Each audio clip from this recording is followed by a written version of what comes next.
အားလုံးပဲမင်္ဂလာပါတလဲကျေးဇူးပါတယ်ဒီနေ့ကတော့မေလ1ရက်နေ့အပြည်ပြည်ဆိုင်ရာအလုပ်သမားနေ့ဖြစ်ပါတယ်လူတော်တော်များများအတွက်တော့ဒါဟာရုံးပိတ်ရက်တစ်ရက်ပါဒါပေမဲ့ကျွန်တော်ကတော့ဒီနေ့ကိုတခြားအမြင်တစ်ခုနဲ့ရှင်းပြပါတယ်သမိုင်းရာဒီနေ့ဟာ8နာရီလှုပ်ချင်ရဖို့တိုက်ပွဲဝင်ရာကနေစတင်ခဲ့တာပါ1886ခုနှစ်ကသူတို့ရဲ့ကြွကြော်တန်းက8နာရီကလှုပ်လို့ဖို့8နာရီကအနားယူဖို့နောက်ထပ်8နာရီကတော့နှစ်သက်ရာကိုလှုပ်ဆောင်ဖို့တဲ့အဲ့ဒီနောက်ဆုံးပိုင်းလေးကိုစဉ်းစားကြည့်ပါနှစ်သက်ရာကိုလှုပ်ဆောင်ဖို့ဆိုတာစိတ်ကျန်းမာရေးအတွက်တောင်းဆိုချက်တစ်ခုပါသူတို့ကပတ်စံအတွက်တင်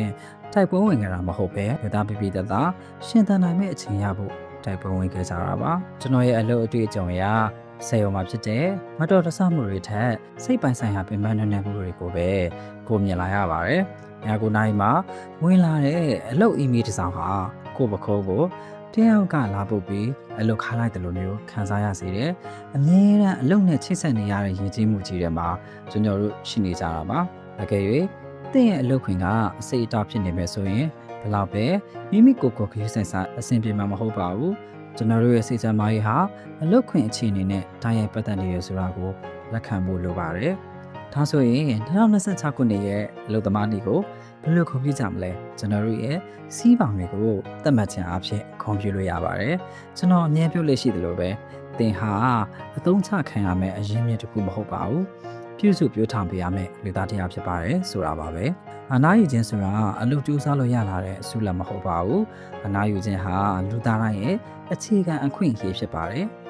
ဒီတစ်ပတ်အတွင်းမှာအစမ်းလုပ်ကြည့်လို့ရမယ်အချက်၃ချက်ကိုဝေမျှပေးခြင်းပါတယ် digital နေဝင်ခြင်းဒီနေ့ညမှာအလုပ်တကယ်ပြီးဆုံးမဲ့အချိန်တစ်ခုကိုသတ်မှတ်လိုက်ပါအဲဒီနောက်ပိုင်း email တွေ message တွေမကြည့်ပါနဲ့တော့မိမိကိုယ်ကိုပြင်ဆင်စေခြင်းအလုပ်လုပ်နေရင်ခဏလောက်ရပ်ပြီးကိုမြင်ကြည့်ပါငါမေးရတွေတင်းနေပြီလားပခုံးတွေကနရွာနာထီရောက်နေပြီလားဆိုတာမျိုးပါစိတ်ပိုင်းဆိုင်ရာလုံခြုံမှုအတွက်တောင်းဆိုခြင်းသင်ကခေါင်းဆောင်တရားဆိုရင်ကိုယ့်အဖွဲ့သားတွေကိုမေးကြည့်ပါဒီတစ်ပတ်မှာစိတ်ပေးစီမှုရတော့အောင်ကျွန်တော်တို့ဘာတစ်ခုခုပြောင်းလဲလို့ရမလဲလို့ပါသင်ဟာအလုပ်ထွက်နှုန်းထက်ပိုတန်ဖိုးရှိသလိုသင်ရာတွင်းထက်လည်းပိုရေးကြည့်ပါတယ်နားဆင်ပေးလို့ကျေးဇူးတင်ပါတယ်ခုနကပြောတဲ့ကိုနှစ်သက်ရာကိုလှုပ်ဆောင်ဖို့၈နာရီကိုပြေဝအသုံးချလိုက်ပါအောင်နော်ပင်နာဆင်နေတာကတော့စိတ်နာခွေရာပူဇော်ခြင်းစကားဝိုင်းများပေါ့ကတ်အစီအစဉ်ပဲဖြစ်ပါတယ်